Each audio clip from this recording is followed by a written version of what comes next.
नमस्कार दोस्तों, जो हम आपके लिए कंसेप्ट सीरीज चला रहे हैं उसमें आज जो वीडियो हम लाए हैं आपके लिए वह घरेलू विद्युत उपकरण का इंपोर्टेंट क्वेश्चन पर हम लेकर आए हैं। जस्ट अभी इसके पहले हम घरेलू विद्युत जो उपकरण है इसका थ्योरी कंप्लीट किए हैं। एक ही वीडियो में इसका थ्योरी कंप्लीट किया गया है। अभी तक आप नहीं देखे हैं तो जाकर देख लीजिए, उसके बाद इसको आप देखिएगा। इस जो वीडियो लिए गए हैं इसमें इस वीडियो में इंपोर्टेंट क्वेश्चन हम लिए हुए हैं, तो आप थ्योरी पढ़े रहेंगे तो क्वेश्चन आपको कितना बन रहा है कितना नहीं बन पा रहा है आपको समझ में भी आएगा। तो चलिए क्वेश्चन की तरफ चलते हैं। घरेलू विद्युत उपकरण।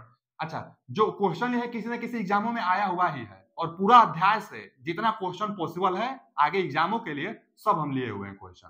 तो पहला क्वेश्चन क्या है देखते हैं। पहला क्वेश्चन है कि कौन घरेलू विद्युत उपकरण है जिसका उपयोग गीले अनाज को पीसने के लिए किया जाता है। देखिए गीले अनाज को पीसने के लिए ना, गीले अनाज को पीसने के लिए गीला शब्द आ गया तो वेट शब्द जो होता है गीले के लिए होता है। गीले शब्द के लिए क्या होता है? वेट शब्द होता है, और कहीं है ये नहीं है। तो ए ऑप्शन इज राइट आंसर। गीले अनाज को पीसने के लिए वेट। ग्राइंडर क्या होता है? ग्राइंडर पीसने के लिए ही प्रयोग करते हैं हम लोग, तो ग्राइंडर पीसने के लिए, लेकिन गीले अनाज को पीसने के लिए वेट ग्राइंडर। तो इसका A option is right answer. अच्छा, जो वेट ग्राइंडर होगा गीला अनाज तो पीसेगा ही, लेकिन कौन सा मोटर लगा रहता है? तो जो मिक्सचर में मोटर होगा वही ग्राइंडर में, क्योंकि मिक्सचर ग्राइंडर जो था दोनों में यूनिवर्सल मोटर का प्रयोग किया जाता है, मिक्सचर और ग्राइंडर। तो जो ग्राइंडर है इसमें भी कौन सा मोटर होता है बाबू? Universal motor. यूनिवर्सल मोटर का प्रयोग किया जाता है। अच्छा जी, जो यूनिवर्सल मोटर होता है यह एक ऐसा मोटर है जो एसी और डीसी दोनों पर काम करता है। Universal motor AC and DC दोनों पर काम करता है। यूनिवर्सल मोटर एसी डीसी दोनों पर काम करता है। जितना पॉइंट लिख रहे हैं किसी न किसी एग्जाम एकदम पूछा हुआ पॉइंट है। यूनिवर्सल मोटर एसी डीसी दोनों में काम करता है। फिर आगे आगे ये जानिए कि जो यूनिवर्सल मोटर होता है इसका स्पीड बहुत ज्यादा होता है, हाई स्पीड होता है। यूनिवर्सल मोटर का जो स्पीड होगा बहुत ज्यादा होगा।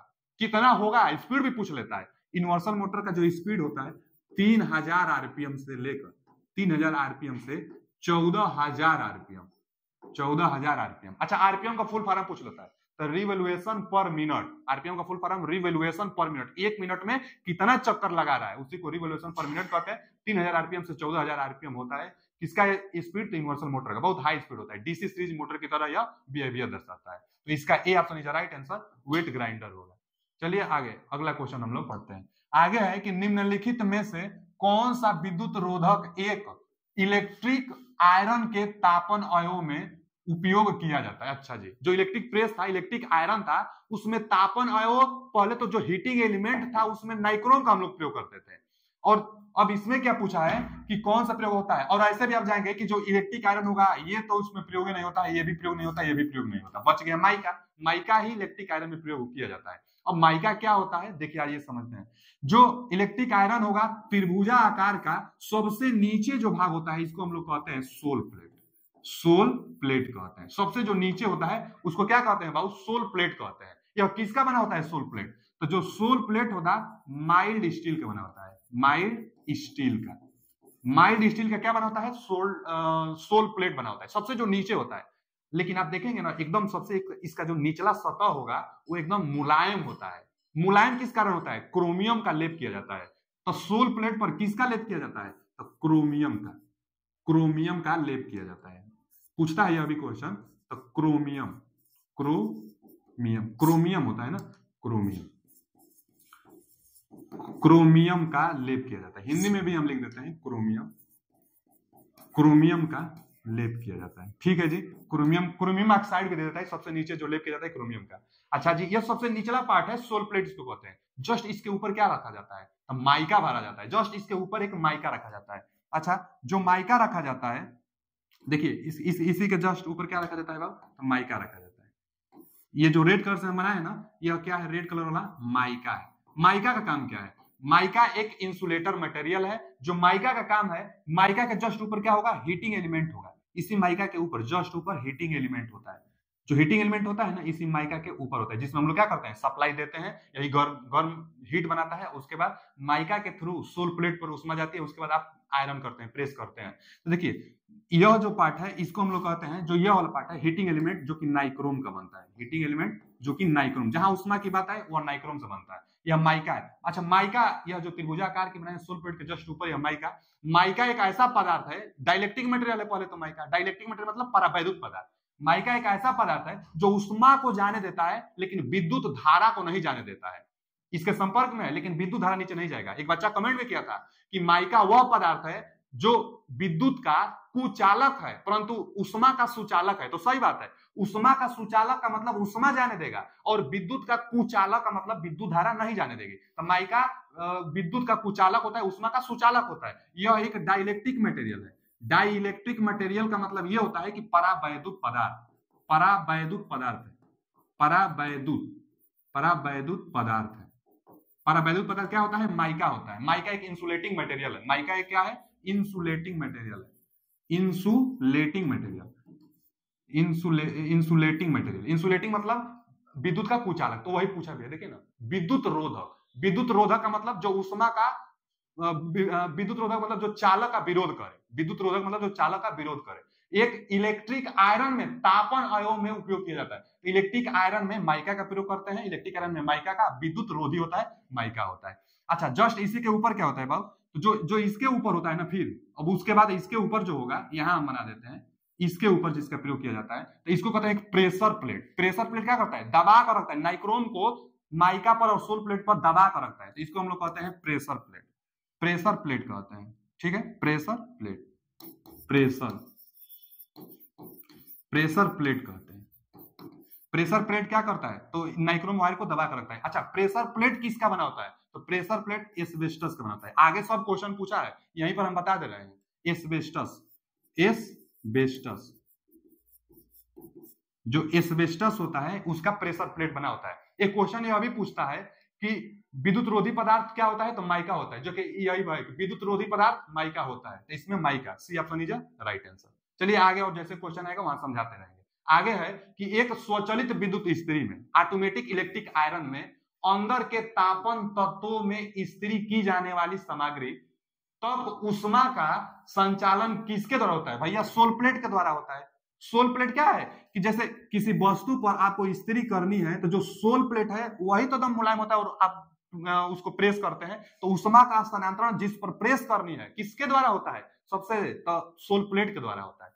फिर से पढ़िए, विद्युत इस्त्री में अंदर के तापन तत्वों से, अंदर के तापन तत्वों से इस्त्री की जाने वाली, प्रेस की जाने वाली सामग्री तक उष्मा, माने कपड़ा पर प्रेस करना है तो इस्त्री की जाने वाली सामग्री तक उष्मा का स्थानांतरण किसके द्वारा होगा? तो सोल प्लेट के द्वारा होगा। कपड़ा पर प्रेस करना है तो उष्मा किसके द्वारा आएगा? सोल प्लेट के द्वारा आएगा। इसलिए सोल प्लेट इसका सही ऑप्शन है। ए option is right answer. Soul plate सबसे नीचे होता है, माइल्ड स्टील का बना होता है, क्रोमियम का लेप होता है। तो ए ऑप्शन इज राइट आंसर। आगे विद्युत केतली आ गया। विद्युत केतली का तापन अयव किसका बना होता है? भैया कोई भी हो नाइक्रोम का। अगर हीटिंग एलिमेंट की बात पूछे तो नाइक्रोम का लगाइएगा। नाइक्रोम और कहीं है? नहीं है, यही है। C option is right answer. Electric kettle हो, चाहे इलेक्ट्रिक आयरन हो, चाहे इलेक्ट्रिक हीटर हो, चाहे रूम हीटर हो, कुछ भी हो, अगर हीटिंग की बात है तो नाइक्रोम वायर का प्रयोग किया जाता है। जो नाइक्रोम होता है किससे मिलकर बनता है? नाइक्रोम मतलब निकिल प्लस क्रोम मतलब क्रोमियम। तो निकिल प्लस क्रोमियम से मिलकर नाइक्रोम बना होता है। जो निकिल होता है 80% होता है, जो क्रोमियम होता है कितना होता है? 20% होता है। नाइक्रोम हीटिंग एलिमेंट, इसका जो प्रतिरोधकता होता है ज्यादा होता है, उच्च प्रतिरोधकता होता है। कितना होता है प्रतिरोधकता? तो नाई मतलब 9 गुणे 10⁻⁸ ओम मीटर होता है इसका प्रतिरोधकता। तो उच्च मान है, 9 गुणे दिया है 10⁻⁷, तो उच्च होता है ना नाइक्रोम का। तो जानते रहिएगा, ये सब क्वेश्चन पूछा हुआ है। आगे अगला क्वेश्चन क्या है? अगला क्वेश्चन है कि हार्ड प्लेट में, जो हार्ड प्लेट था ना, हार्ड प्लेट क्या था?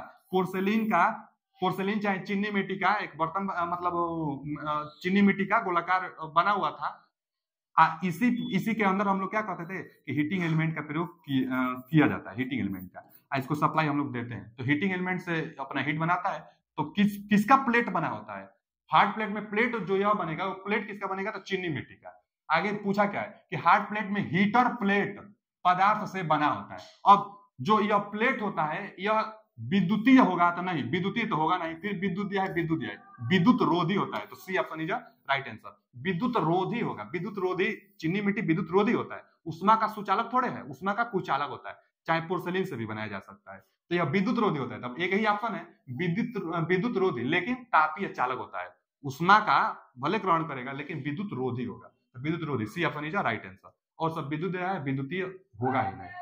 अगला क्वेश्चन क्या दिया है कि गीजर के आउटर केसिंग और आंतरिक टैंक, इनर टैंक, मतलब आउटर टैंक भी होता है, एक इनर टैंक भी होता है, के बीच का स्थान किससे भरा होता है? ग्लास वूल से भरा होता है। एक जो आउटर टैंक होगा और एक क्या होता है बाबू, एक इनर टैंक होता है। तो इनर टैंक और जो आउटर टैंक होते हैं इनके बीच में जो मटेरियल भरा जाता है ना, या किसका मटेरियल भरा जाता है, तो ग्लास वूल भरा जाता है। ग्लास वूल, ग्लास वूल को क्या कहते हैं, कांच का रुई, कांच का रुई। अच्छा क्यों भरा जाता है, तो उष्मा हानि को कम करने के लिए। हम लोग चाहेंगे कि अंदर जो पानी रहती है इसी में इनलेट और आउटलेट होता है, तो अंदर जो पानी होता है इसी को गर्म करना किया जाता है गीजर में। गीजर पानी को गर्म करता है 32 अंश से 80 अंश तक गर्म करता है पानी को। अच्छा जो गीजर होता है, यह पानी जो उष्मा इसमें बनाया हुआ है यह बाहर ना आ जाए उष्मा, मतलब उष्मा अगर बाहर आने लगेगी तो पानी तुरंत ठंडा हो जाएगा, तो बाहर उष्मा न आए, माने हानि को कम करता है ग्लास वूल, उष्मा को बाहर सतह पर नहीं आने देता है। तो ग्लास वूल क्या करता है भैया, उष्मा को उष्मा हानि को रोकता है, उष्मा हानि होने से रोकता है, उष्मा हानि से रोकता है, चाहे कम करता है, कम उष्मा हानि से कम करता है ग्लास वूल। तो किसके दोनों के बीच में क्या भरा जाता है, तो भैया लकड़ी के टुकड़े की अभ्र की कांच के रुई, तो कांच के रुई। C option is right answer. इनर और वाई के बीच में जो भरा जाता है ग्लास वूल भरा जाता है, कांच का रुई भरा जाता है। अगला क्वेश्चन है कि निम्नलिखित में से किस घरेलू उपकरण में थर्मोस्टेट का उपयोग नहीं किया जाता है। कौन सा घरेलू उपकरण है जिसमें थर्मोस्टेट का प्रयोग नहीं किया जाता है। हम बताए थे कि जो थर्मोस्टेट होता है यह दो विभिन्न प्रकार के मेटल से बनाया जाता है, दो विभिन्न प्रकार का मेटल होता है। जैसे एक एल्युमिनियम है तो दूसरा क्या होना चाहिए भैया, दूसरा जो होना चाहिए मान लीजिए कॉपर होना चाहिए, और एक एल्युमिनियम है तो दूसरा कॉपर होना चाहिए। दो विभिन्न प्रकार के मेटल से संपर्क करके थर्मोस्टेट बनाते हैं। तापमान को कंट्रोल करता है थर्मोस्टेट, थर्मोस्टेट तापमान को कंट्रोल करता है। तो किसमें प्रयोग नहीं होता है यह क्वेश्चन पूछा है।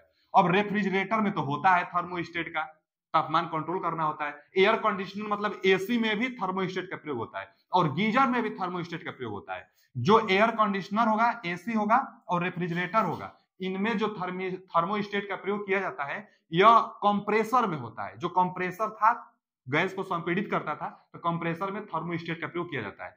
किसमें नहीं किया जाता यही पूछा है, तो छत का पंखा। C option is right answer. छत का पंखा में थर्मोस्टेट का प्रयोग नहीं होता है, इसमें टेम्परेचर कंट्रोल करने के लिए कोई डिवाइस नहीं लगा होता है। इन सब में टेम्परेचर कंट्रोल करता है थर्मोस्टेट। चलिए आगे, अगला क्वेश्चन है कि निम्नलिखित में से कौन सा उपकरण उत्पादित आउटपुट के मामले में अन्य से भिन्न है। अच्छा आउटपुट देने के नजरिया से आप देखिएगा, आउटपुट देखिए ना, उत्पादित आउटपुट के मामले में कौन अलग है। तो विद्युत केतली है, हीटिंग पर काम करेगा आउटपुट। जो यह विद्युत इस्त्री है यह भी हीटिंग पर काम करेगा। वाटर हीटर भी इस्त्री पर काम करेगा। लेकिन जो वॉशिंग मशीन है इसमें हीट नहीं बनता है, तो वॉशिंग मशीन में हीट नहीं बनेगा, यह ही इसका जवाब होगा, क्योंकि पूछा है कि आउटपुट के मामले में अन्य से भिन्न है। तो अन्य से भिन्न कौन सा है, वॉशिंग मशीन है, यानी D option is right answer. चलिए अगला क्वेश्चन, अगला क्वेश्चन है कि गैर स्वचालित विद्युत इस्त्री, मतलब ऑटोमेटिक इलेक्ट्रिक आयरन नहीं है, गैर स्वचालित विद्युत इस्त्री इलेक्ट्रिक आयरन में दाब प्लेट का उद्देश्य क्या है, प्रेशर प्लेट का उद्देश्य क्या है पूछा है।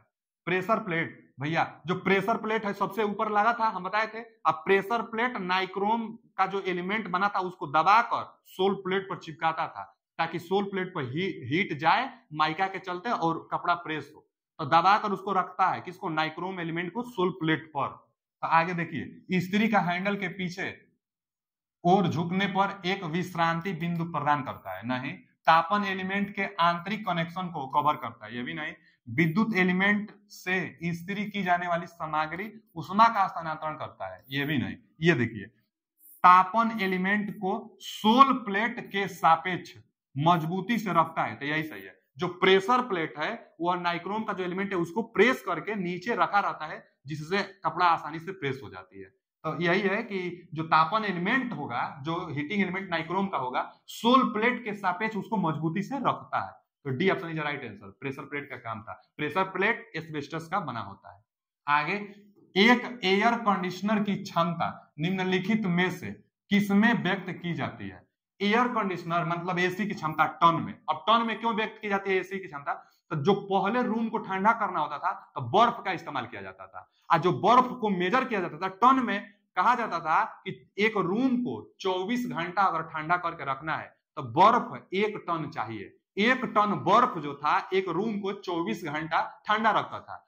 तब उसी के उपलक्ष्य में एसी आया है जो रूम को ठंडा करता है। तो एसी का मेजर भी टन में दिया जाता है। 1 टन की एसी, 1.5 टन की एसी, 2 टन की एसी, तो एसी का मेजरमेंट टन में होता है। ये ऑप्शन इज राइट आंसर। देखिए बहुत कुछ होता है पॉइंट जो कि थ्योरी में याद नहीं आता है, थ्योरी में बता नहीं पाते, क्योंकि एक ही वीडियो में और 2 वीडियो में कंप्लीट करना है तो कुछ पॉइंट छूट जाता है। इसलिए आपको जो इंपोर्टेंट क्वेश्चन वाला सेशन होता है इसको भी देखना जरूरी होता है। बहुत पॉइंट ऐसा होता है जो कि हम इसमें बीच बीच में हम बता देते हैं, आपको डिस्कशन कर देते हैं, तो जो पॉइंट थ्योरी में छूट जाते हैं इसलिए हम इसको यहाँ भी कवर कर देते हैं जो याद आता है क्वेश्चन कराते टाइम। आप पढ़ते रहिए इसको भी और उसको भी, माने थ्योरी का भी वीडियो देखिए और इसका भी कंप्लीट वीडियो देखिए और नोट बनाइए। जो पॉइंट आपको नया कुछ सीखने को मिल रहा है उसका आप नोट बनाइए।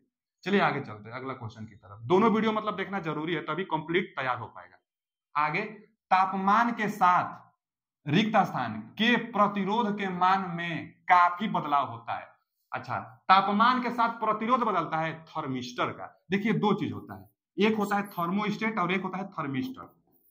थर्मोस्टेट एक होता है थर्मोस्टेट, एक होता है थर्मिस्टर। थर्मिस्टर हिंदी में भी लिख देते हैं थर्मिस्टर। एक होता है थर्मिस्टर, एक होता है थर्मोस्टेट। थर्मिस्टर और एक होता है थर्मोस्टेट। ठीक है, थर्मोस्टेट। अच्छा, थर्मोस्टेट हम बार बार पढ़ाते आए हैं, जो यह अध्याय चला था जो थ्योरी वाला भी पढ़ाए थे उसमें, जहां पर हम प्रयोग करते थर्मोस्टेट किस लिए, तापमान को कंट्रोल करने के लिए। इसका प्रतिरोध बहुत कम होता है, इसका रेजिस्टेंस लगभग में 0 रखा जाता है, बहुत कम होता है इसका प्रतिरोध। 10 ओम से तो एकदम कम होना ही चाहिए। थर्मोस्टेट कैसे बनता है, दो विभिन्न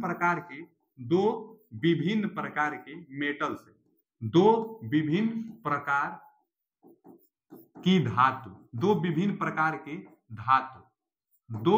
प्रकार की धातु से थर्मोस्टेट बनाया जाता है। जो थर्मोस्टेट होता है तापमान को कंट्रोल करता है, ज्यादा तापमान आने पर ओपन हो जाता है। इसका दो जो पॉइंट होता है, संपर्क पॉइंट ओपन होता है। इसका जो संपर्क पॉइंट होता है सिल्वर का बनाया जाता है। जो 2 कांटेक्ट पॉइंट होते हैं ना, इसका एक यहां से कांटेक्ट पॉइंट था और इस वाला का यहां से कांटेक्ट पॉइंट था, तो इसका यहां और यहां, तो ये दोनों का जो कांटेक्ट पॉइंट है सिल्वर का बनाया जाता है कांटेक्ट पॉइंट। और 2 विभिन्न प्रकार की मेटल होते हैं ये। उसके बाद यह सिकुड़ जाता है, एक और इस पर मेटल होगा और ज्यादा तापमान पाएगा तो यह सिकुड़ जाता है, तो यह ब्रेक हो जाता है यहां से।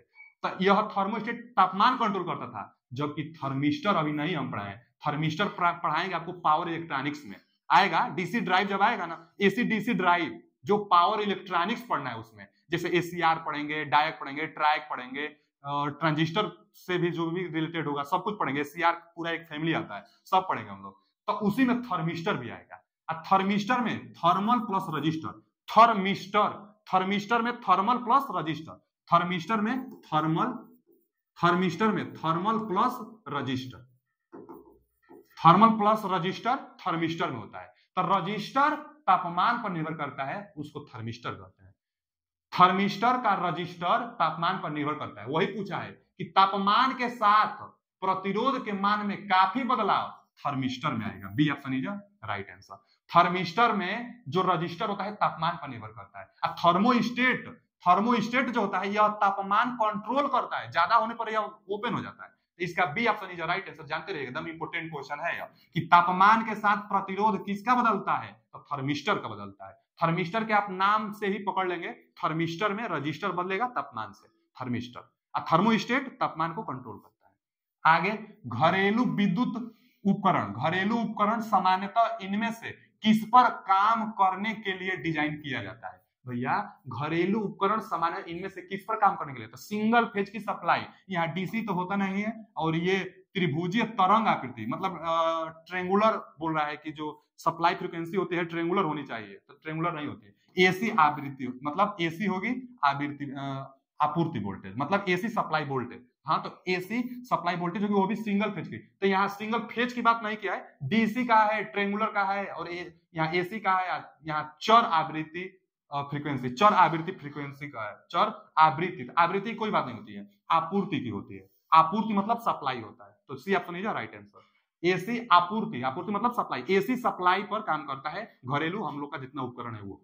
आगे एक मानक फूड मिक्सचर की घूर्णन गति। भैया फूड मिक्सचर मतलब मिक्सचर की बात किया है ना, मिक्सचर की बात कर दिया है, तो इसका हाई स्पीड होगा कितना हम लिखवाए थे 3000 से 14000 आरपीएम। अभी इसी वीडियो में हम बताए तो 3000 आरपीएम से 14000 आरपीएम मिक्सचर का स्पीड होता है। तो C option is right answer. जो मिक्सचर होता है यूनिवर्सल मोटर का प्रयोग किया जाता है, एसी डीसी दोनों पर काम करता है।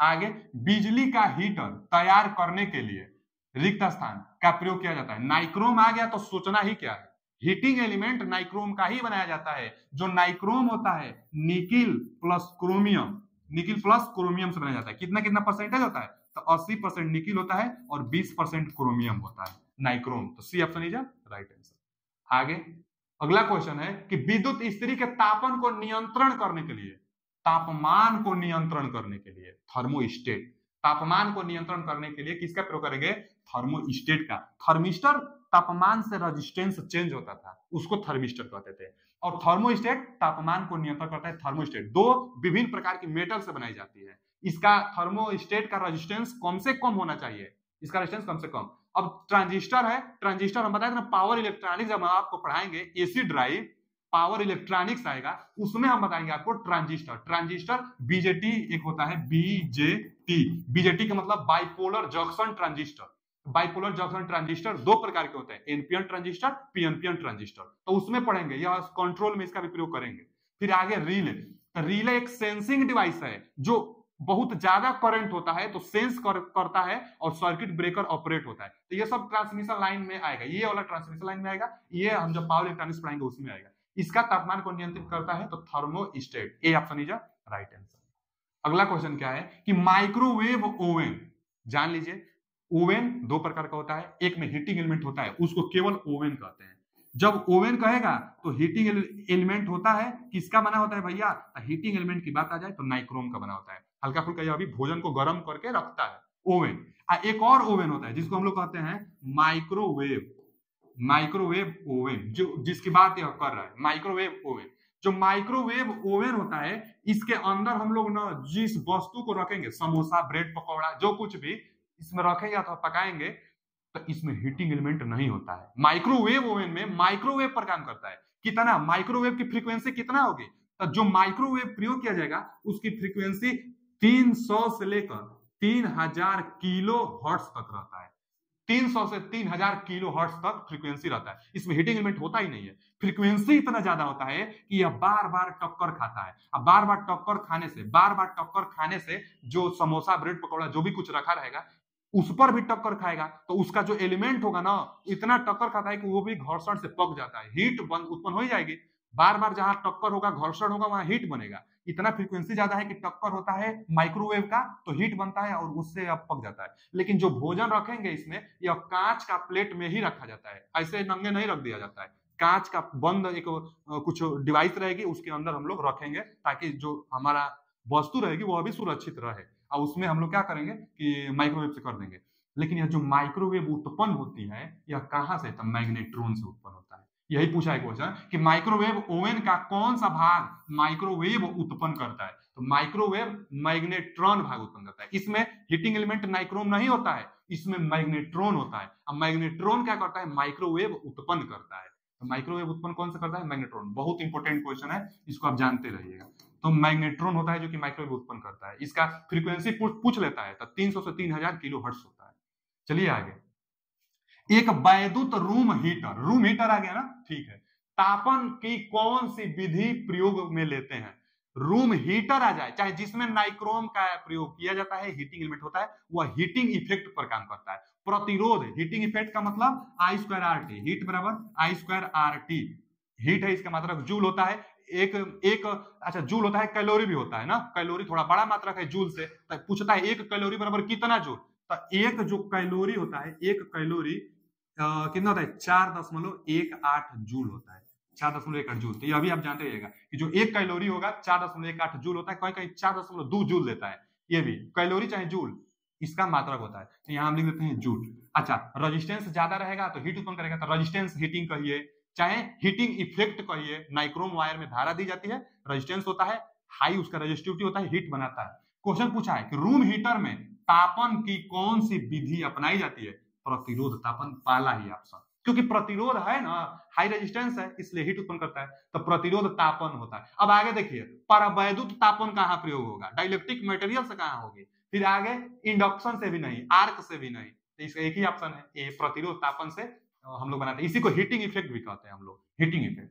आगे, गीजर में भीतरी कंटेनर व बाहरी केसिंग के बीच में ग्लास वूल वेरी इंपोर्टेंट, जो कि वाटर टैंक, जैसे दो टैंक होता है ना इसमें, तो यह आंतरिक टैंक है और एक और टैंक होता है जो कि वाटर टैंक होता है, तो इनके बीच में ना ग्लास वूल भरा जाता है जो उष्मा को हानि से रोकता है, उष्मा बाहर नहीं जाने देता है, उष्मा सब अंदर ही रहता है, जल को केवल गर्म करने के लिए। तो पूछा क्या है कि ग्लास वूल क्यों लगाया जाता है, वही तो, यह ग्लास वूल क्यों लगाया जाता है, उष्मा हानि को कम करने के लिए, मतलब उष्मा हानि ना हो, इसके अंदर उष्मा है ना जी, जल गर्म है, कितना 32 अंशी से 40 अंशी तक, 32 से 37 अंशी ज्यादातर नॉर्मली टेम्परेचर इसका होता है, तो 32 अंशी पर ही हम मान लेते हैं, तो जो टेम्परेचर है वह कमी ना हो, बाहर बर्बाद ना हो उष्मा, उष्मा हानि को रोकने के लिए ग्लास वूल भरा जाता है, कांच का रुई भरा जाता है। तो कांच का रुई क्यों भरा जाता है भैया, हानि को कम करने के लिए, हानि बढ़ाने के लिए नहीं, हानि को घटाने के लिए, ये ऑप्शन सही है, D option is right answer, हानि को घटाने के लिए। चलिए आगे, अगला क्वेश्चन है, किसी छत पंखा के परिपथ में रेगुलेटर का उपयोग क्यों किया जाता है। रेगुलेटर वोल्टेज को कंट्रोल करता है, वोल्टेज में ड्रॉप कराता है। इस रेगुलेटर जो पहले बनाया जाता था उसमें रजिस्टर का प्रयोग किया जाता था, और रजिस्टर क्या करता है, वोल्टेज को ड्रॉप करा लेता है, और जब वोल्टेज को रेगुलेटर ड्रॉप करा लेगा तो पंखा धीरे धीरे चलेगा, फिर जब वोल्टेज जितना ड्रॉप कराता जाएगा पंखा उतना धीरे धीरे चलता जाएगा, और जब वोल्टेज ड्रॉप सबसे कम करेगा तो उस समय पंखा अपना जो रेटिंग होगा उस पर चलेगा, जो सप्लाई मिलेगी उस पर चलेगा। तो वोल्टेज ड्रॉप कराता था रेगुलेटर, तो रेगुलेटर का काम क्या है, वोल्टेज को ड्रॉप कराना, विद्युत प्रवाह को कम करना नहीं, पंखे में लगे वोल्टेज को कम करना, ये सही है, वोल्टेज को कम करना मतलब वोल्टेज को ड्रॉप कराता था रेगुलेटर। अब वोल्टेज ड्रॉप करेगा तो अपने आप पंखा धीरे चलने लगेगा, मेन उद्देश्य पंखा को धीरे चलाना है, लेकिन जो रेगुलेटर होता था वो वोल्टेज को कम करता था, अब उसके कारण पंखा भले धीरे होता था। तो रेगुलेटर का काम पूछेगा तो वोल्टेज को ड्रॉप कराना, गति बदलना नहीं, तार को बढ़ाना नहीं। हाँ, यह तो था, बस ये पूछा है कि छत पंखा में रेगुलेटर का काम क्या है, तो वोल्टेज को ड्रॉप कराना। लेकिन अगर यह सवाल पूछता इलेक्ट्रॉनिक रेगुलेटर का काम क्या है, तो जो अब आ रहा है ना इलेक्ट्रॉनिक रेगुलेटर, यह वोल्टेज ड्रॉप नहीं करा रहा है, जो अब आ रहा है इलेक्ट्रॉनिक रेगुलेटर यह पावर को कम कर रहा है, एनर्जी सेविंग कर रहा है, पंखा धीरे चला रहा है। लेकिन इलेक्ट्रॉनिक रेगुलेटर क्या ट्रायक और डायोड से बनाई जा रही है, अब जो आ रहा है ना इलेक्ट्रॉनिक रेगुलेटर यह ट्रायक और डायोड से मिलकर बनाई जा रही है, यह वोल्टेज ड्रॉप नहीं कराता है। नया वाला इलेक्ट्रॉनिक रेगुलेटर यह क्या करता है, सीधा पावर को कम लेता है तो पंखा कम चलता है, पावर ज्यादा लेता है तो पंखा तेज चलता है, तो पावर पर वोल्टेज ड्रॉप इलेक्ट्रॉनिक नहीं कराता है। जबकि केवल रेगुलेटर की बात किया है तो यहाँ पर वोल्टेज को कंट्रोल ड्रॉप कराता है, वोल्टेज कम लेता है, जिससे पंखा कंट्रोल होता है। आगे, जल मार्ग करने का साधन, जल गर्म करने का साधन, सॉरी जल गर्म करने का साधन मतलब गीजर है ना, जल को गर्म करता है, तो गीजर, विद्युत इस्त्री मतलब इलेक्ट्रिक आयरन, ठीक, तापक मतलब हीटर, सभी रिक्त स्थान के सिद्धांत पर काम करते हैं। जितना दिया है ना सब के सब कौन से इफेक्ट पर काम करेंगे, चुंबकीय इफेक्ट पर कि प्रकाश इफेक्ट पर कि उष्मा प्रभाव, तो उष्मा प्रभाव, रासायनिक प्रभाव नहीं, हीटिंग इफेक्ट पर ये सब काम करते हैं। हम तो बार बार बताते आ रहे हैं कि हीटिंग इफेक्ट H बराबर I²RT हीटिंग इफेक्ट है, जूल का नियम इसको कहते हैं, तो इसी हीटिंग इफेक्ट पर ये सभी काम करते हैं, तो C option is right answer. अगला क्वेश्चन है कि घर में प्रयुक्त सामान्य इलेक्ट्रॉनिक फैन नियामक, इलेक्ट्रॉनिक फैन नियामक, ये देखिए अभी हम चर्चा कर रहे थे ना इलेक्ट्रॉनिक वोल्टेज रेगुलेटर की, इलेक्ट्रॉनिक वोल्टेज रेगुलेटर की हम अभी चर्चा कर रहे थे, ठीक है। जो इलेक्ट्रॉनिक फैन नियामक है, इलेक्ट्रॉनिक वोल्टेज रेगुलेटर है, मुख्य घटक क्या होता है भैया, ट्रायक और डायोड। हम पहले बता दिया है कि जो ट्रायक होता है और डायोड होता है, इसी से इलेक्ट्रॉनिक रेगुलेटर बनाई जा रही है, यह गति को कंट्रोल करता है। अगर यह पूछ देगा कि इलेक्ट्रॉनिक रेगुलेटर का काम क्या है, तो पंखा की गति को कंट्रोल करना, केवल रेगुलेटर का है तो वोल्टेज को कम करना। तो यहाँ पर डायक, अच्छा जो ट्रायक होता है यह डायक से ऑपरेट होता है, आगे पढ़ाएंगे, जो वही बता रहे हैं ना पावर इलेक्ट्रॉनिक्स में आएगा, तो जो ट्रायक होगा डायक से ऑपरेट होगा, और डायक और डायोड दोनों मिलकर पावर को कम लेते हैं और पंखा की गति को कंट्रोल करते हैं। तो इलेक्ट्रॉनिक रेगुलेटर में D option is right answer. आगे अगला क्वेश्चन है, इलेक्ट्रिक बेल किस प्रकार के चुंबक का इस्तेमाल किया जाता है। जो इलेक्ट्रिक बेल होता है उसमें चुंबक रखा नहीं जाता है, जो चुंबक होता है वह मैग्नेटाइज इलेक्ट्रोमैग्नेटिक होता है। हम बताए थे कि एक क्वाइल होती है, इसी क्वाइल पर ना लेप किया जाता है, ठीक है जी। और क्या करते हैं ना कि यहाँ से फिर सप्लाई इसको देते हैं। यहाँ पर आयरन का पीस एक होता है ना, आयरन का पीस होता है, आयरन का पीस। यहाँ पर पीतल का मेटल होता है और यहाँ से ऐसे एक चोट देने के लिए बना रहता है, ठीक है। यहाँ से ये सप्लाई इससे ये तो ले ही रहा है। और फिर यहाँ से ये सप्लाई यहाँ से आती है और यहाँ पर एक स्विच लगा रहता है, यहाँ पर एक बैटरी लगी रहती है, ठीक है जी। जैसे यहाँ से ना धारा जाएगी, इसमें स्विच को आप बंद कर देंगे, धारा जाएगी, धारा जाएगी, धारा जाएगी, यहाँ धारा जाएगी। अब यहाँ से धारा, यहाँ ये तो अभी ओपन है, यहाँ से धारा इसमें जाएगी और यह मैग्नेटाइज होगा। मैग्नेटाइज होने के कारण इस आयरन के पीस को खींच लेगा और जब खींचेगा तो इस पर टन से आवाज आएगी। इलेक्ट्रिक बेल मतलब आवाज करेगा। जब मैग्नेटाइज होगा तो इसको खींचेगा। तो यह मैग्नेटाइज हो रहा है, जो चुंबक बन रहा है, यह चुंबक किसके कारण बन रहा है? तो यह जो चुंबक बन रहा है इलेक्ट्रोमैग्नेटिक है। मैग्नेटिक गुण भी है लेकिन धारा के कारण मैग्नेटिक गुण रहता है। इलेक्ट्रोमैग्नेटिक के सिद्धांत पर इलेक्ट्रिक बेल काम करता है। इलेक्ट्रिक बेल इलेक्ट्रोमैग्नेट के सिद्धांत पर काम करता है। D option is right answer. Electromagnet जानते रहिएगा, कई बार पूछता है। आगे, बिजली की खपत इनमें से सबसे अधिक किसमें होगी? Washing machine, vacuum cleaner, iron, water heater. तो वाटर हीटर में ज्यादा, मतलब 1000 वाट से समझ लीजिए ज्यादा इसका रेटिंग आता है, 1000 वाट से ज्यादा ही रेटिंग आता है। तो जो वाटर हीटर होगा इसको ज्यादा, वैसे भी समझ में आ रहा है कि भैया वाटर हीटर है जो उष्मा ज्यादा लेगा, तो वही पूछा है इनमें से कि बिजली की खपत निम्न में से सबसे अधिक किसमें होगी? वाटर हीटर में होगी, वाटर हीटर में, ठीक है जी। और D option is right answer. Water heater ज्यादा उष्मा लेती है। आगे, स्टीम आयरन में प्रयुक्त हीटिंग एलिमेंट, क्या कहा है? Steam iron.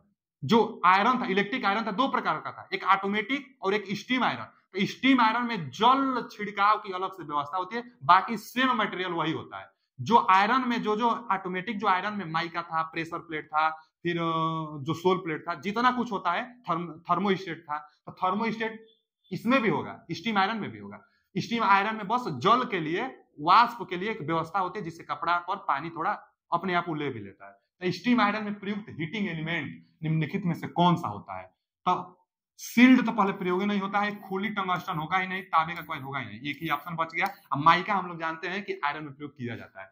Mica press tungsten strip, यहाँ टंगस्टन स्ट्रिप दिया है, अगर नाइक्रोम स्ट्रिप देता तो भी चलता। तो नाइक्रोम स्ट्रिप दे चाहे टंगस्टन स्ट्रिप दे, ज्यादातर तो नाइक्रोमे का प्रयोग किया जाता है। अब इसमें नाइक्रोम किसी ऑप्शन में है नहीं, अब माइका का प्रयोग होता है, इसलिए C option is right answer. अब यही ऑप्शन है बच रहा है, mica press tungsten strip, C option is right answer.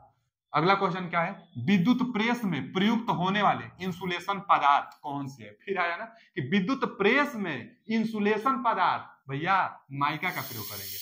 Insulation पदार्थ माइका। माइका एक डाइलेक्ट्रिक मटेरियल है जो विद्युत का कुचालक, विद्युत धारा नहीं जाने देता है, विद्युत का कुचालक और उष्मा का सुचालक होता है। उष्मा को जाने देता है लेकिन विद्युत धारा को नहीं जाने देता है।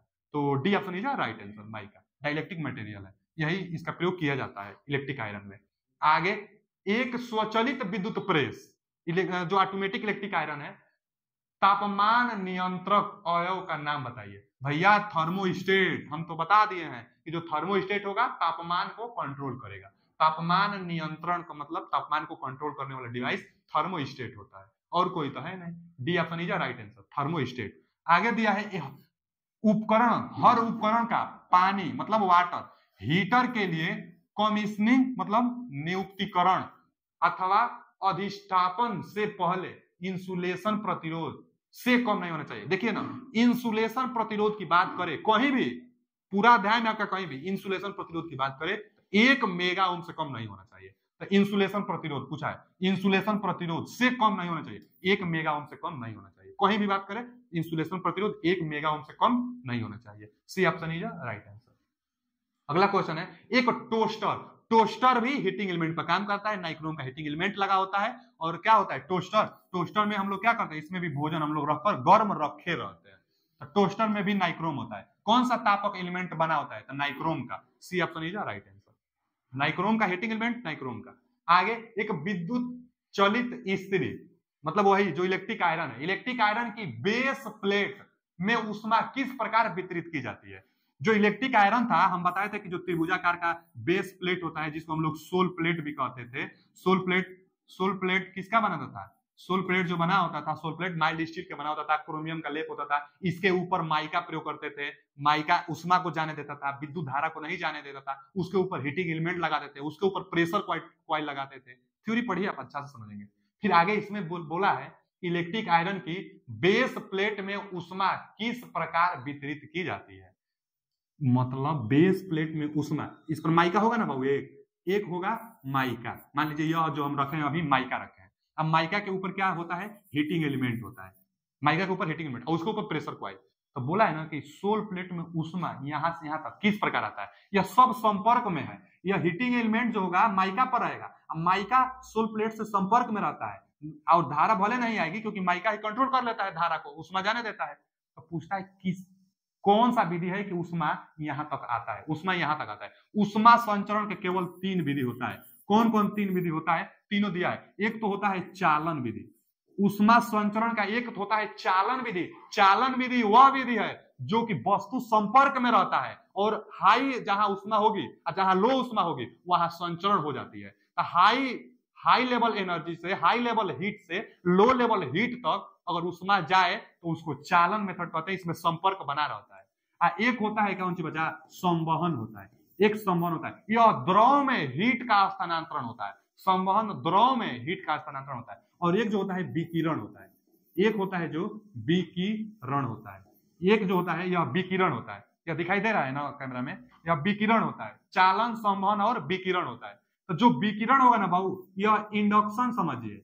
इंडक्शन जो विकिरण होगा इसको आप इंडक्शन समझिए। इंडक्शन मतलब इसमें मेटल टच नहीं करेगा, इंडक्शन से हो जाएगा। एक वस्तु दूसरा वस्तु टच नहीं करता है तो वो विकिरण में, इंडक्शन को समझिए। चालन द्रव के लिए समझिए, जो चालन होगा या द्रव के लिए समझिए। इसमें संपर्क बना रहता है। संपर्क क्या होता है, बना रहता है। इसमें तो संपर्क बना है इसलिए चालन, इसका B option is right answer. Electric iron में जो उष्मा का संचरण होगा चालन विधि से होगा, B option is right answer. आगे थर्मोकपल मतलब ताप युग्मक द्वारा बनाया जाता है। थर्मोस्टेट की बात कर रहा है। थर्मोकपल मतलब थर्मोस्टेट। तो दो विभिन्न प्रकार की मेटल से बनाई जाती है, जैसे एक एल्युमिनियम तो एक कॉपर। दो विभिन्न प्रकार की मेटल से थर्मोकपल बनाई जाती है। तो दो अदृश्य धातुओं से, ए ऑप्शन इज राइट आंसर। अदृश्य मतलब दो अलग अलग प्रकार की, दो अदृश्य, असदृश्य दिया है, असदृश्य मतलब अलग अलग प्रकार की दो धातुओं से बनाया जाता है। तो ए ऑप्शन इज राइट आंसर। ताप युग्म जो बनाए जाते हैं दो विभिन्न प्रकार की धातुओं से। आगे, बिना पानी भरे ही यदि किसी वैद्युत केतली को बिजली चालू की जाए, वैद्युत केतली हो चाहे इमर्शन रॉड हो चाहे गीजर हो, बिना पानी का चालू करेंगे तो हीटिंग एलिमेंट जल ना जाएगा। उसको पानी में ही चालू किया जाता है तो हीटिंग एलिमेंट जल जाएगी, हीटिंग एलिमेंट जल जाएगी। B option is right answer. बिना पानी के चालू कर देंगे तो जल जाएगा, चाहे केतली हो, केतली की बात कर रहा है यहाँ पे। तो बिना पानी चालू करेंगे तो हीटिंग एलिमेंट जो था वह जल जाएगा। पानी में ही चालू किया जाता है। इमर्शन रॉड जो आपका घर पर होगा, पहले पानी भरिएगा बाल्टी में, उसके बाद इमर्शन रॉड डालिएगा। दिन भी आ रहा है, ठंडा का दिन भी आ रहा है, तो क्या करिएगा कि पानी पहले लीजिएगा, उसके बाद इमर्शन रॉड डालिएगा, तब सप्लाई दीजिएगा, नहीं तो जो कॉइल होती है ना वो जलने की संभावना होती है। फिर आगे, रूम हीटर का हीटिंग एलिमेंट किसका बना होता है भैया? हीटिंग एलिमेंट की बात आ जाए तो नाइक्रोम, जो निकिल प्लस क्रोमियम से मिलकर बना होता है। इसका रेजिस्टिविटी हाई होता है, माने प्रतिरोध हाई होता है। आगे, विद्युत गीजर में ताप नियंत्रक मतलब थर्मोस्टेट, ताप नियंत्रण का मतलब थर्मोस्टेट। थर्मोस्टेट किस तरह जुड़ा रहता है? थर्मोस्टेट किस तरह जुड़ा रहता है? ठीक है, जो गीजर होगा चाहे कोई भी थर्मोस्टेट जो जुड़ा रहेगा ना वह एलिमेंट के श्रेणी में जुड़ा रहता है। तापन अयो मतलब हीटिंग एलिमेंट की श्रेणी में, तो यही ऑप्शन सही है। अब क्यों? इलेक्ट्रिक आयरन में भी हम समझाए थे, जब थ्योरी पढ़ा रहे थे तो हम बताए थे कि जो था ना हीटिंग एलिमेंट, यहाँ पर हीटिंग एलिमेंट था, यहाँ से सप्लाई आकर यही जो थर्मोस्टेट था यहाँ पर कांटेक्ट पॉइंट लगा था, फिर यहाँ से सप्लाई आकर और इस वाले में जो यह एक मेटल था इसके कांटेक्ट पॉइंट में लगा था, और फिर यहाँ से इधर से सप्लाई जाती थी। और जब ज्यादा गर्म होगा तो यहीं से ब्रेक हो जाता था, तो अब हीटिंग एलिमेंट काम करना बंद हो जाता था। और जब नॉर्मल टेम्परेचर है तो संपर्क में है, तो यहाँ से धारा अगर आ रही है, यहाँ से धारा आ रही है ऐसे, फिर चाहे यहाँ ये संपर्क में है तो यहाँ से धारा आएगी और यहीं से चली जाएगी। और जब ज्यादा गर्म होगा तो यह ब्रेक हो जाएगा, तो अब जब ओपन सर्किट होगा तो हीटिंग एलिमेंट काम ही नहीं करेगा। तापमान को ना कंट्रोल करने के लिए यह थर्मोस्टेट का प्रयोग करते हैं। थर्मोस्टेट का प्रयोग तापमान कंट्रोल करने के लिए, तापमान ज्यादा रहेगा तो यह ब्रेक कर देता है, धारा नहीं जाती है हीटिंग एलिमेंट में, तो हीटिंग एलिमेंट के साथ सीरीज में होता है। हीटिंग एलिमेंट यह पूरा हीटिंग एलिमेंट है तो उसके साथ यह सीरीज में है, तो हीटिंग एलिमेंट के साथ सीरीज में होता है। हीटिंग एलिमेंट के साथ सीरीज में होता है थर्मोस्टेट, हमेशा थर्मोस्टेट हीटिंग एलिमेंट के साथ सीरीज में होता है, तभी वह ब्रेक कर पाएगा। फिर आगे, 1000 वाट का हीटर 1000 वाट का हीटर प्रतिदिन 4 घंटे प्रयोग में आता है। 1000 वाट का हीटर है, 4 घंटा प्रतिदिन प्रयोग में आता है। 35 पैसे प्रति यूनिट की दर से 30 दिन का बिल क्या होगा? अच्छा जी, यह एनर्जी से आया है। जब एसी फंडामेंटल भी पढ़ाई जाती है, एनर्जी के बारे में पढ़ाई जाती है, तो उसमें भी आता है। देखिए पहले ना तो टोटल कितना यूनिट व्यय हुआ, टोटल व्यय ऊर्जा, टोटल कुल व्यय ऊर्जा, कुल व्यय ऊर्जा बराबर कुल व्यय ऊर्जा का एक फॉर्मूला आप याद कर लीजिए। चाहे यह तो अभी एक दिया है ना कि 1000 वाट का हीटर, कोई बात ये देता है 1000 वाट का हीटर, मान लीजिए कि दे देगा 1600 वाट का एसी, 10 वाट का पंखा, चाहे 50 वाट का, 60 वाट का पंखा, 10 वाट का बल्ब, और संख्या भी देगा कि इतना इतना है। तो टोटल ऊर्जा बताइए, और प्रति यूनिट अगर 1 रुपया है तो टोटल खर्चा भी बताइए। तो पहले आप टोटल एनर्जी निकालिएगा। एक ही फॉर्मूला है, वाट गुणे घंटा गुणे दिन, वाट गुणे घंटा गुणे दिन, अब बटा में 1000 क्यों? यूनिट में निकालने के लिए। तो यह जो आएगा रीडिंग kWh में आएगा। kWh का मतलब किलोवाट घंटा, एक यूनिट यह निकल कर आएगी यूनिट में कहिए, अच्छा kWh में कहिए। kWh को ही यूनिट कहते हैं। जो घरों में बिजली बिल आता है ना कि भैया हमारे ई महीना में तो 80 यूनिट का बिजली बिल आ गई बा, 80 यूनिट का, 60 यूनिट का, 50 यूनिट का, मतलब यूनिट ही kWh कहलाता है। यूनिट ही kWh कहलाता है। एक यूनिट एक kWh के बराबर होता है। और यह भी एक क्वेश्चन पूछता है कि kWh किसका मात्रक होता है, तो ऊर्जा का। व्यय ऊर्जा मतलब ऊर्जा का मात्रक kWh होता है। अच्छा जी, मान निकाल लीजिए। यहाँ एक ही चीज है, और चीज रहता था प्लस करके यही फॉर्मूला से निकालते जाते हम लोग। जितना कुछ रहता अलग अलग निकाल लीजिए, चाहे एक ही में प्लस कर करके निकालते जाइए। एक ही चीज है, निकालिए 1000 वाट, तो वाट की जगह पर रखेंगे 1000 वाट। कितना घंटा चलाना है? 4 घंटा चलाना है, तो घंटा की जगह पर रखेंगे। कितना दिन चलाना है? तो प्रतिदिन, कोई बात तो 1 महीना, अच्छा 30 दिन के लिए पूछा है, देखिए ना 30 दिन का बिल क्या होगा, 30 दिन के लिए आप निकालिए। तो वाट गुणे घंटा गुणे दिन, 30 दिन के लिए, अब बटा में 1000, तो 1000 से 1000 कट जाएगा, 4 3 12, 120, 4 3 12, 120 kWh को यूनिट कहते हैं। तो 120 यूनिट यह हमारा सप्लाई ले रहा है, 120 यूनिट। एक यूनिट का दाम भी दिया है कि 35 पैसे प्रति यूनिट की दर से 30 दिन का बताइए। तो प्रति यूनिट हमारे पास तो उतना यूनिट आ गया 30 दिन में, तो गुणा हम लोग कर देंगे उसमें। तो टोटल व्यय खर्चा, टोटल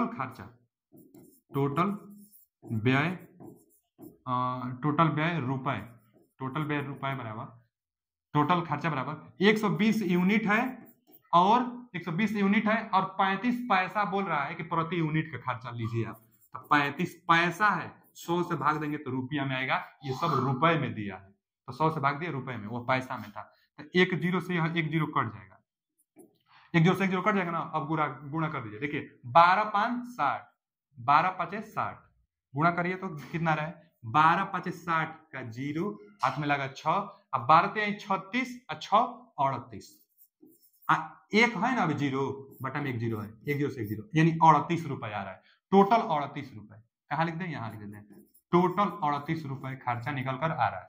12 5 60, फिर 12 3 36 6 38, इन टोटल 38 रुपए।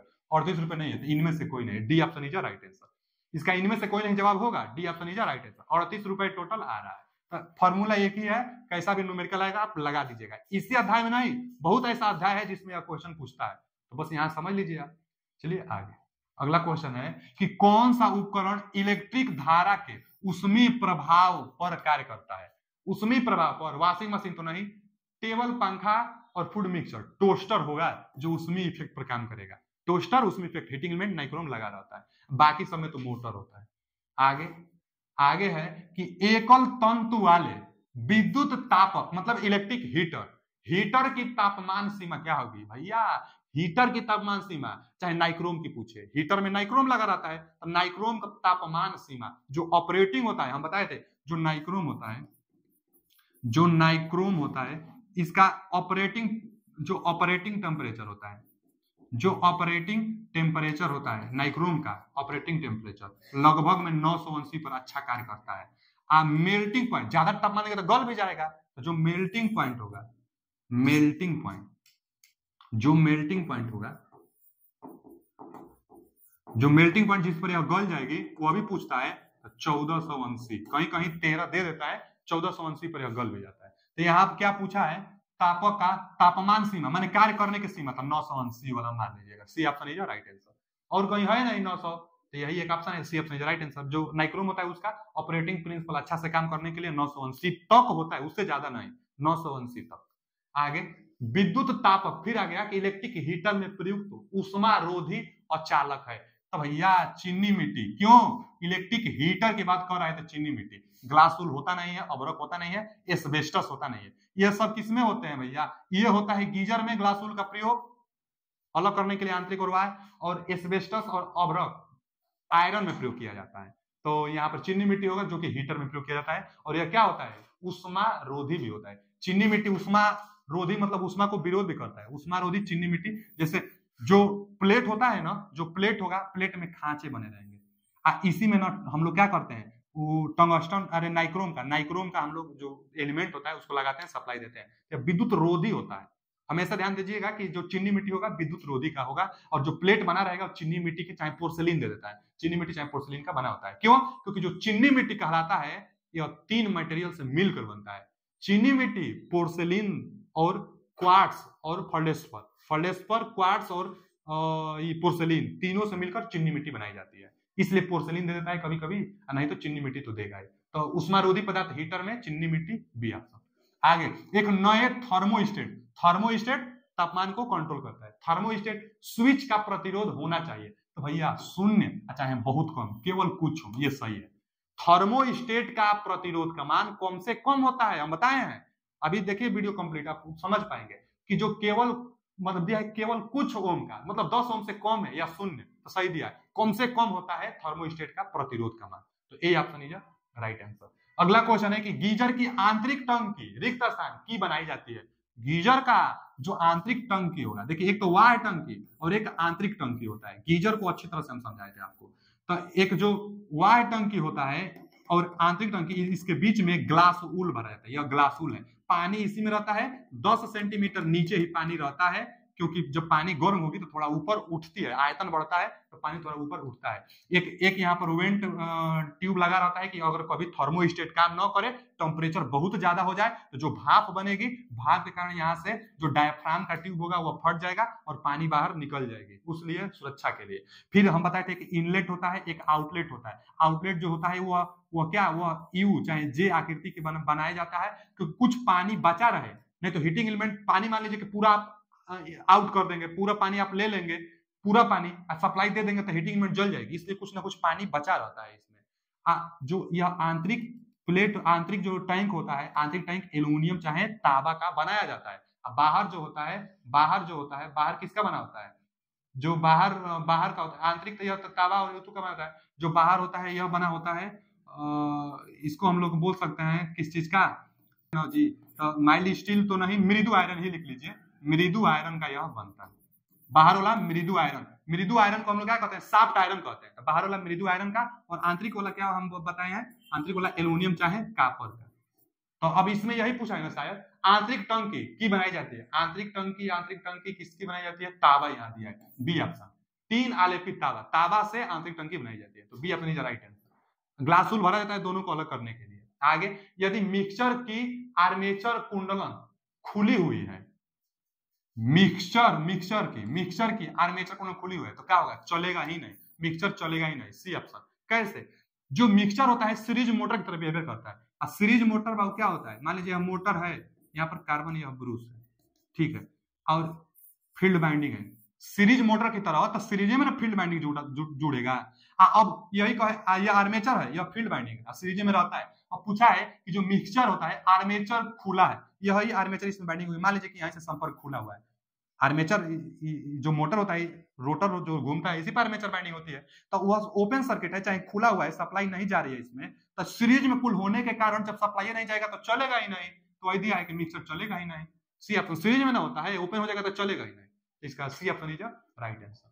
आगे, फूड मिक्सचर की गति। भैया मिक्सचर जो यूनिवर्सल मोटर प्रयोग किया जाता है, यूनिवर्सल मोटर में जो स्पीड होता है बहुत ज्यादा इसका स्पीड होता है। कितना? 3000 आरपीएम से 14000 आरपीएम, ये तो लिखवाए हैं हम। ए option is right answer. Food mixture की गति 3000 आरपीएम से 14000 आरपीएम होता है। एसी डीसी दोनों पर काम करता है। यूनिवर्सल मोटर का प्रयोग किया जाता है। अब जान रहे होंगे, ए ऑप्शन इज राइट आंसर। अगला क्वेश्चन, किसी विद्युत उपकरण में तापन अयव, मतलब वही हीटिंग एलिमेंट में कौन सा गुण होता है? हीटिंग एलिमेंट की प्रतिरोधकता का मान उच्च होना चाहिए। यही हमको दिखाई दिया, डी ऑप्शन। प्रतिरोधकता उच्च होना चाहिए। अब ये सब ताप गुणांक तो कम, अल्फा का मान तो कम से कम होना चाहिए ना, ताप गुणांक कम, ये सब कम होना चाहिए।